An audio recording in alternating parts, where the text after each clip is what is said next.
Bonsoir à toutes et à tous. Merci donc d'être restés malgré ce décalage horaire dû à la durée de notre Conseil des ministres qui a commencé ce matin à 9h15 et qui s'est achevé à 16h50. Alors nous avons eu différents dossiers à étudier, parmi lesquels j'aimerais vous donner l'esprit de certains dossiers.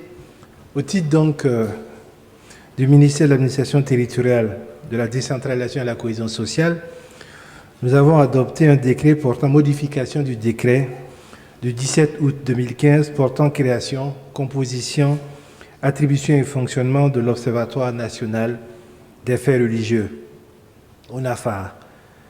On rappelle donc que l'ONAFAR a été créé dans le cadre de la promotion du dialogue interreligieux, de la tolérance, mais également du respect des différences.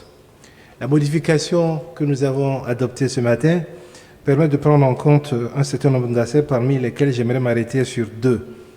C'est d'abord prendre en compte la composante religion traditionnelle qui n'avait pas été prise en compte au départ, mais également mettre en place des points focaux régionaux qui doivent rendre plus efficaces et visibles les actions de l'ONAFAR au plan national et de disposer d'informations en temps réel au niveau local sur tout fait religieux.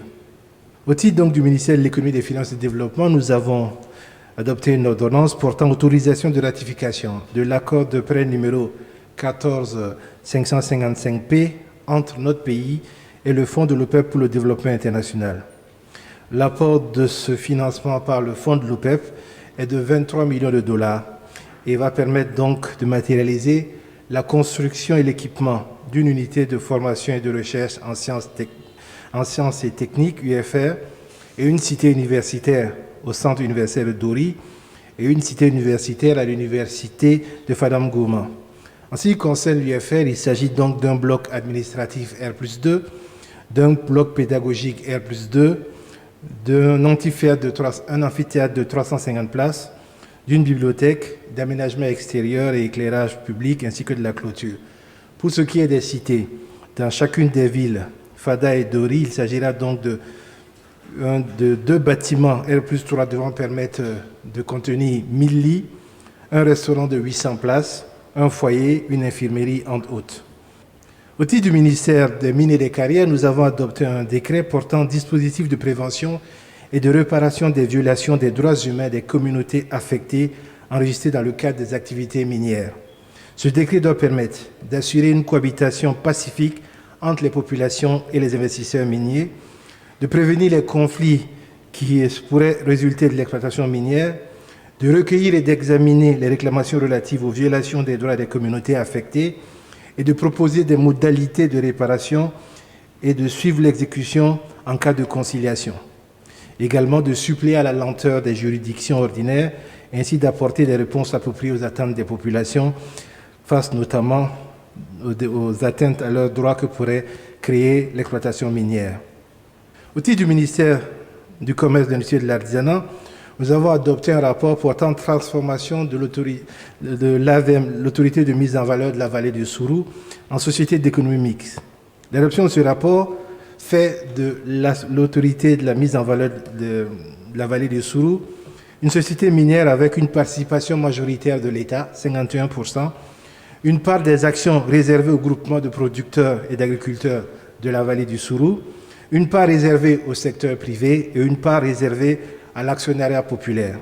Cette transformation a été soutenue par une étude de faisabilité. L'objectif donc est de redonner à ce pôle de croissance qui est la vallée du Sourou et qui a vu beaucoup d'espoir mis donc dans ses possibilités depuis 1986, de redonner donc à ce pôle de croissance-là la place qui lui est due dans le développement de notre pays.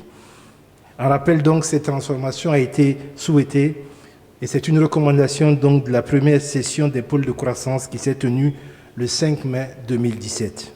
Au titre du ministère de la Culture, des Arts et du Tourisme, nous avons adopté un décret portant organisation du ministère de la Culture, des Arts et du Tourisme.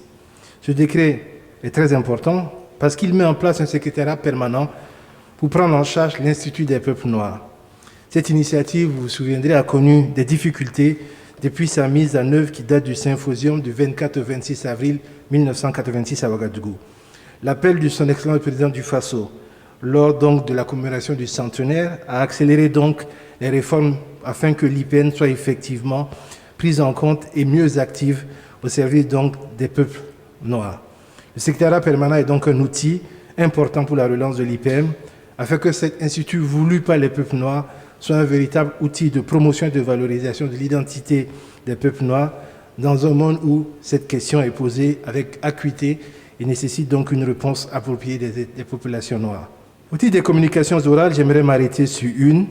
Le ministre en charge des Burkinabés de l'extérieur a informé le Conseil des ministres que suite à l'explosion survenue le 4 août 2020 à Beyrouth, en République libanaise, le bilan provisoire en ce qui concerne nos ressortissants fait cas de 4 blessés. Par ailleurs, les locaux du consulat honoraire du Burkina Faso ont été endommagés. En cette douloureuse circonstance, le Conseil des ministres présente ses condoléances et exprime sa compassion au peuple libanais ainsi qu'aux ressortissants libanais vivant au Burkina Faso. Il exprime sa solidarité avec nos compatriotes vivant au Liban, en particulier avec les blessés auxquels il souhaite un prompt rétablissement.